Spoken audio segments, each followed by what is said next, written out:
வள்ளல் பெருமான் அவருடைய பாடல்கள் இப்படித்தான் நம்முடைய காலைகள் விடிந்து கொண்டிருக்கின்றன. மிகவும் சிறப்பான கண் திறப்பு என்று நிச்சயமாக சொல்லலாம். மனசுக்குள்ள அப்படியே 1000 கோடி சூரிய பிரகாசத்தை கொண்டு வந்து கொட்டுகிறார் நம்முடைய வள்ளல் பெருமான். பொதுவாக முந்தியெல்லாம் ஸ்கூலில் மாரல் இன்ஸ்ட்ரக்ஷன் அப்படின்னு ஒரு கிளாஸ் இருந்தது. அந்த காலத்தில் அப்போ என்ன செய்வாங்க தெரியுமா, விண்ணப்பம் எழுதுங்க அப்படின்னு ஒரு எக்ஸசைஸ் இருக்கும், ஒரு குறிப்பு எழுதுறது. அதான் என்ன விண்ணப்பம், எங்கள் ஊருக்கு ஒரு சாலை வேண்டும் என்பதாக மாவட்ட ஆட்சியாளருக்கு ஒரு விண்ணப்பம் எழுதுங்கள் அப்படின்னு ஒரு பயிற்சி கொடுப்பாங்க குழந்தைகளுக்கெல்லாம். அப்படியான ஒரு விண்ணப்பத்தை நம்முடைய வள்ளல் பெருமானும் எழுதுறார். அது ரொம்ப ஆச்சரியமாக இருக்குது. அதுலேயும் எப்போ 1ஆம் திருமுறையில் கூட எழுதலை, 6ஆம் திருமுறையில் போய் அவர் ஒரு விண்ணப்பம் எழுதுறாருங்க. அதில் குறிப்பாக நம்முடைய வள்ளல் பெருமானோட ஒரு பாடல் நமக்கு நல்லா தெரியும். என்னன்னா, அப்பா நான் வேண்டுதல் கேட்டு அருள் புரிதல் வேண்டும், ஆருயிர்கட்கெல்லாம் நான் அன்பு செயல் வேண்டும்னு அவருடைய பாடல் இருக்குது. அதுவும் ஒரு விண்ணப்பம்தான். ரொம்ப ஆச்சரியமாக இருக்குது. சிறு விண்ணப்பம் என்று அவர் சொல்கிறார். ஆனால் இதில் இருக்கின்ற அந்த ஆசைகள் அல்லது கனவுகள், அபிலாஷைகள் எல்லாம் பெரு விண்ணப்பங்களாக இருக்குது. ரொம்ப பெருசு. அப்படியே கண்ணு வியக்க வியக்க விரித்து பார்க்கலாம்.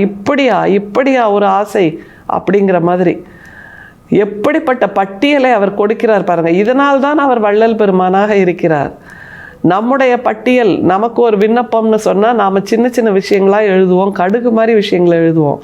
ஆனால் வள்ளல் பெருமான் சொல்கின்ற அந்த விண்ணப்பங்களை கேட்டால், இப்படியெல்லாம் நம்ம இருந்துட்டா எவ்வளோ சிறப்பாக இருக்கும், நம்ம எல்லாருமே ஞானி ஆயிடலாமே அப்படின்னு ஒரு பதைப்பு நமக்குள்ளே தோணுது, ஒரு பரிதவிப்பு தோணுது. ஆனால் அது எல்லாம் நமக்கும் சாத்தியமாக வேண்டும் என்பதுதான் வள்ளல் பெருமான் நமக்கு காட்டுகின்ற வழி. வள்ளலாரோட இந்த பாடல் 6ஆம் திருமுறையில் பிள்ளை சிறு விண்ணப்பம் அப்படின்னு 3400வது பாடல். பிள்ளை சிறு விண்ணப்பம் அப்படிங்கிறாரு. ஆனால் அதில் இருக்கிற எல்லா விண்ணப்பங்களும் பெரு விண்ணப்பங்களாக இருக்குது.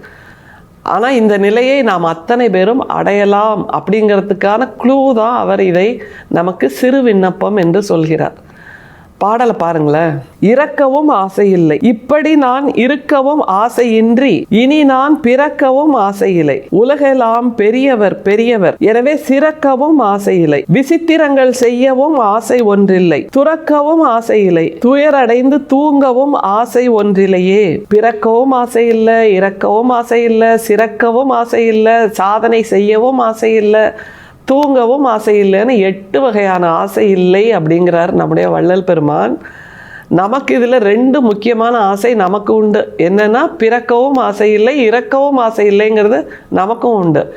ஏன்னா நாம் என்ன சொல்வோம், பிறந்தாதானே இறக்கிறதுக்கு அல்லது இறந்தாதானே பிறக்கிறதுக்கு, அது ரெண்டுமே இல்லைன்னா நம்ம இப்படியே நிரந்தரமாக இருப்போம்ல அப்படிங்கிற ஒரு உணர்வு நம்ம எல்லாருக்குமே உண்டு. பிறந்தாச்சு, நம்ம அப்படியே நிரந்தரமாக ஒரு 1000 வருஷம் இருந்துடணும் அப்படின்ற ஒரு கணக்கு நம்ம எல்லாருக்குமே உண்டு. அது மாதிரி இறக்கவும் ஆசை இல்லை, ஏன்னா நான் நிரந்தரமாக இருக்கணும் இந்த பூமியில் அப்படிங்கிற ஒரு பேராசை நம்ம எல்லாருக்குமே உண்டு.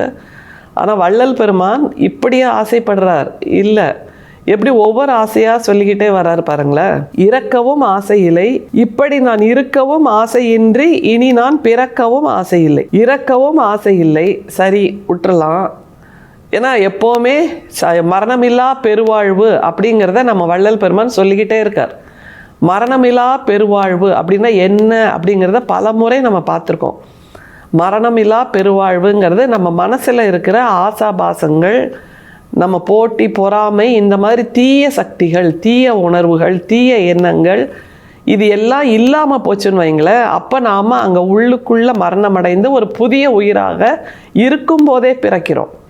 அதுதான் மரணமில்லா பெருவாழ்வு என்று வள்ளல் பெருமான் சொல்லித்தர்றார்.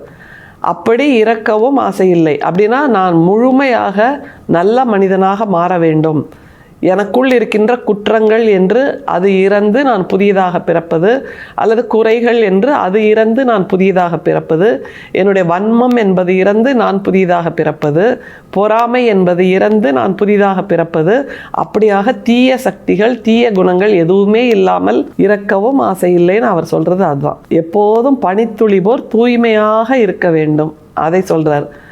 அப்படியே நான் இருந்தாலும் புதிதாக பிறக்கவும் ஆசை இல்லை அப்படிங்கிறாரு. ஏன்னா பழைய எண்ணங்கள் மறைந்து புதிதாக பிறக்க வேண்டும் என்றால் பழைய அழுக்குகள், பழைய கசடுகள்லாம் உள்ளே இருக்குன்னு அர்த்தம். அப்படி நான் வைத்துக்கொள்ளவும் விரும்பவில்லை. அப்படியானால் அந்த கசடுகள் போய் நான் புதுசாக பிறப்பேன்ல, அதுவும் வேண்டாம். எல்லா கசடும் எப்போதும் முழுமையாக நீங்கிவிட வேண்டும். அப்படியான ஒரு பனித்துளி மனிதனாக நான் மாற வேண்டும் என்று சொல்கிறார். சரி, இறப்பையும் விட்டாச்சு, பிறப்பையும் விட்டாச்சு. அடுத்தது, உலகெல்லாம் பெரியவர் பெரியவர், எனவே சிறக்கவும் ஆசை இல்லை. நமக்கு பொதுவாக ஒரு ஆசை இருக்கும் தெரியுமா, இவங்க இவ்வளோ சிறப்பாக இருக்காங்களே இந்த துறையில், இந்த வேலையில் அவங்க ரொம்ப சிறப்பாக இருக்காங்களே, அவங்கள மாதிரி நான் இருக்கணும், அல்லது அவங்கள விட நான் சிறப்பாக பணிபுரியணும், சிறப்பாக பேர் வாங்கணும், சிறப்பாக புகழடையணும் அப்படின்னு நமக்குன்னு ஒரு யார்ட் ஸ்டிக் வச்சுப்போம்ல, ஒரு கிளாஸ் சீலிங். அந்த கிளாஸ் சீலிங்கை உடைச்சிட்டு மேலே போகணுங்கிறதா நம்ம எல்லாரோட ஆசையாகவும் இருக்கும். அந்த அளவீடுன்னு சொல்கிறோம் இல்லையா, அந்த அளவீடு அப்படியாகவும் எனக்கு ஆசை இல்லை. ஏன்னா உலகத்தில் எல்லா இடத்துலையும் திரும்பி பார்த்தாலும் உலகெல்லாம் பெரியவர் பெரியவர், எனவே சிறக்கவும் ஆசை இல்லை. அவங்களோட போட்டி போட்டுக்கிட்டு அவங்கள விட நான் சிறப்பாக இருக்கணும்னு எனக்கு ஆசை இல்லை அப்படிங்கிறாரு. ஆனால் உண்மையில் அவருடைய பெருந்தன்மை, வள்ளல் பெருமானுடைய பெருந்தன்மை, வள்ளல் பெருமானுடைய சிறப்பு அதுதான் இதில் தெரியுது. ஏன்னா உலகத்தில் இருக்கிற சின்ன சின்ன மனிதர்களை கூட என்னை விட உயர்ந்தவர் என்று ஏற்றுக்கொள்கிறார் என்றால் அவர்களை விட தன்னை பணிவானவராக கருதுகிறார் நம்முடைய வள்ளல் பெருமான். அப்படியான ஒரு பணியுமாம் என்றும் பெருமை என்கின்ற மனநிலை நமக்கு வாய்க்க வேண்டும். அதனால் நம்மை விட யாரும் கீழானவர்கள் இல்லை, எல்லோரையும் விட நான் தான் கொஞ்சம் பணிவானவன், நான் தான் கொஞ்சம் கீழானவன் என்கின்ற எண்ணம் வந்துவிட்டால் அதுதான் மிக உயர்வான எண்ணம். அப்படிப்பட்ட நிலையைத்தான் நம்முடைய வள்ளல் பெருமான் பெற்றிருக்கிறார். மற்றவங்கள மனசார நீதான்ப்பா சிறந்தவன்னு சொல்கிறதுக்கு ஒரு மனசு வேணும். அந்த மனசு நம்முடைய வள்ளல் பெருமானிடம் இருக்கிறது. விசித்திரங்கள் செய்யவும் ஆசை ஒன்றில்லை, விசித்திரங்கள் செய்யவும் ஆசை ஒன்றில்லைங்கிறாரு. இப்போ உலகமெல்லாம் ஒரு விஷயம் நடந்துட்டு இருக்கு தெரியுமா, Guinness book of world records அப்படிம்போம், அப்புறம் புக் ஆஃப் ரெக்கார்ட்ஸ் அப்படின்போம். அதாவது எல்லாத்தையும் சாதனையாக செய்யணுங்கிற ஒரு உணர்வு மனிதர்களுக்கு தோன்றிக்கிட்டே இருக்கு.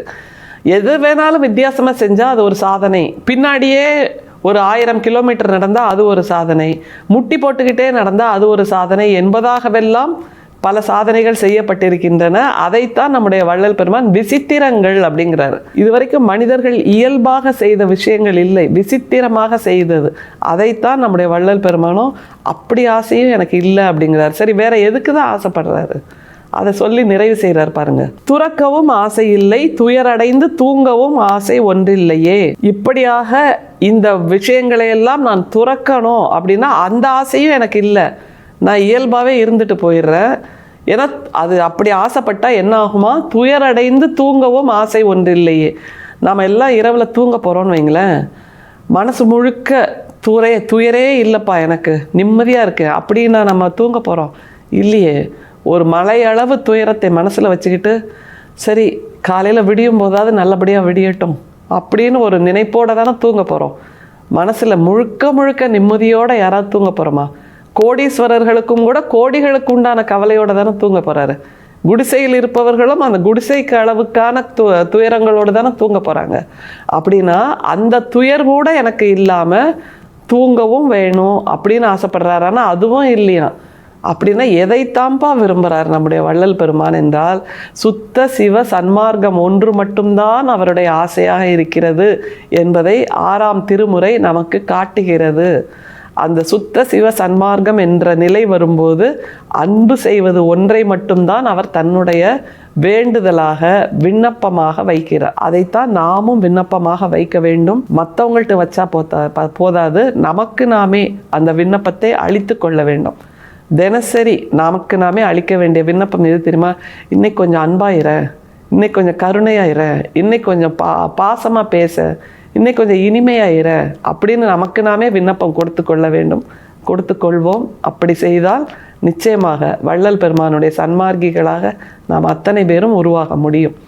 அருட்பெரும் சோதி, அருட்பெரும் சோதி, தனிப்பெரும் கருணை, அருட்பெரும் சோதி. மீண்டும் சந்திப்போம். நன்றி, வணக்கம்.